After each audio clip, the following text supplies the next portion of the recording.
1 qram. Bəli, bu maddənin yalnız 1 qramı belə 1 milyon insanı həlak edə bilər. Bu maddənin adı botulimon toksindir. Yəni, botoks. Üzdəki qırışları aradan qaldırmaq üçün istifadə edilən o məşhur botoks maddəsi dünyada bilinən ən zəhərli maddədir. Bu, Dünya Səhiyyə Birliyinin rəsmi qərarıdır. Bu toksin sinir sisteminə hücum edir. Əzələ iflicinə, nəfəs dayanmasına və sonda insanın ölməsinə getirib çıxarır.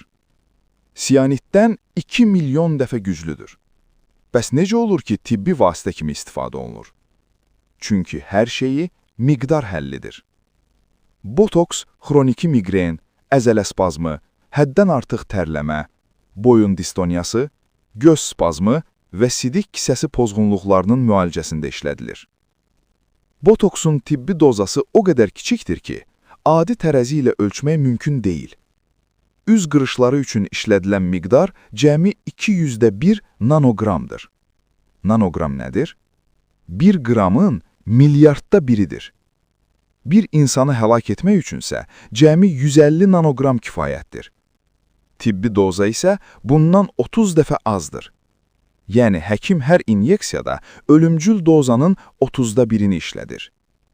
Dəqiqlik olmasa təhlükəlidir. Düzgün istifadəsi həyat xilas edir.